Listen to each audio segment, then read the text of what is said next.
Doctor আলেখ্য বৰুৱা আৰু কল্পনা কলিতাই উদ্বোধন কৰিলে ৰুদ্ৰাক্ষ থিয়েটাৰ মঞ্চ। ৰাইজৰ আশীৰ্বাদ শিৰত লৈ নাট প্ৰদৰ্শনেৰে আগবাঢ়িছে অসমৰ আন এক ভ্ৰাম্যমাণ নাট্য দল ৰুদ্ৰাক্ষ থিয়েটাৰ। 22 মাৰ্চ শুকুৰবাৰে দেৰগাঁৱত অসমৰ আগশাৰীৰ ভ্ৰাম্যমাণ নাট্য দল ৰুদ্ৰাক্ষ থিয়েটাৰ মঞ্চ উদ্বোধন কৰে অসম ৰাজ্যিক চলচ্চিত্ৰ বিত্ত আৰু উন্নয়ন নিগম পৰিসীমিতৰ উপাধ্যক্ষ তথা সু অভিনেতা ডাক্তৰ আলেখ্য বৰুৱা আৰু জনপ্ৰিয় অভিনেত্ৰী কল্পনা কলিতাই। নিজৰ বক্তব্যত অভিনেত্ৰী কল্পনা কলিতাই ৰুদ্ৰাক্ষৰ সকলো কলা কুশলীৰ লগতে বিশেষভাৱে অভিনেতা গুঞ্জন ভৰদ্বাজ আৰু অভিনেত্ৰী মুনমী ফুকনক শুভকামনা জনোৱাৰ লগতে সমূহ দৰ্শকক তিনিওটি নিশা নাট উপভোগ কৰি উৎসাহিত কৰিবলৈ আহ্বান জনায়।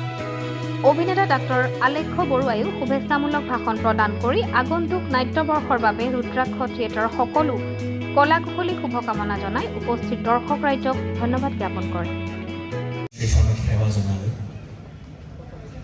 সাংস্কৃতিক বৃন্দাবন ক্ষেত্ৰৰ আপোনালোক পবিত্ৰ পৰিষদ এখন বৰ মৰম লগা জেগা। আপোনালোকৰ শ্ৰীচৰণত মই ইয়াৰ পৰা সেৱা জনাইছোঁ। আজি বৰ মোৰ বাবে পবিত্ৰ ক্ষণ। ইয়াত কেইবাগৰাকীও খুব গুণী জ্ঞানী ব্যক্তি উপস্থিত আছে। আজি এই সুন্দৰ ক্ষণটোৰ এই সন্ধিক্ষণত মই সকলোকে সেৱা জনাইছোঁ। আচলতে মঞ্চ উদ্বোধন কৰাৰ কথাটো কিয় ডাঙৰ কথা যে দেৰগাঁৱত থকা প্ৰত্যেকগৰাকী আপোনালোকৰ শ্ৰোতা দৰ্শকৰ আপোনালোকৰ চৰণত থাকিব পৰাটো বৰ ডাঙৰ কথা। মই এবাৰ মোৰ চিনাকি থাকিলোঁ। মোৰ নামটো ডাক্তৰ আলেখ্য বৰুৱা, তেখেতে অলকেশ বুলি কৈছে। মোৰ লগত প্ৰথম চিনাকি আচলতে। মই Assam state film finance and development কৰ্পৰেশ্যনৰ ডেপুটি চেয়াৰমেন।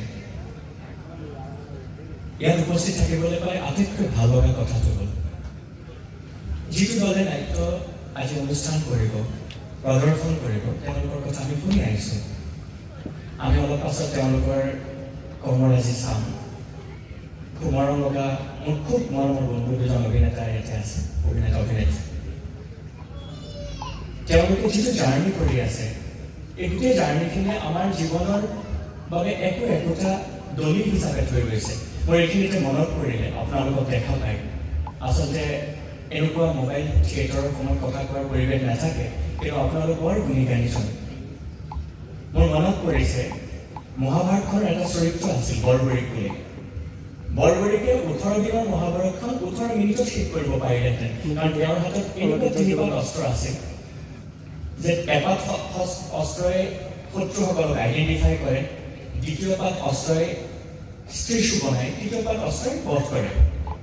কিন্তু ভগৱান শ্ৰীকৃষ্ণই কৈছিলে যে নহয়, মহাভাৰত যুদ্ধখন হ'বলৈ দিয়া, কাৰণ যুদ্ধখনত হোৱা প্ৰতিটো ঘটনা প্ৰতিটো চৰিত্ৰৰ এটা কাৰণ আছে। গতিকে এই সময়টোৰ এই নাটকখনৰ যি আমি দেখা পাম তাৰ নিশ্চয় এটা কাৰণ থাকিব। পৰিচালকে বৰ সুন্দৰকৈ ডিজাইন কৰিছে যাতে আমাৰ মনত পদত আমি সমাজৰ বাবে কিবা এটা থৈ যাম। দৰ্শনা বৰুৱাৰ ৰিপৰ্ট, অমৃত নিউজ, গুৱাহাটী। অমৃত প্ৰবাহ অসমীয়া সাপ্তাহিক কাকতৰ ডিজিটেল সংস্কৰণ অমৃত নিউজ, সত্যৰ সন্ধানত অমৃত নিউজ।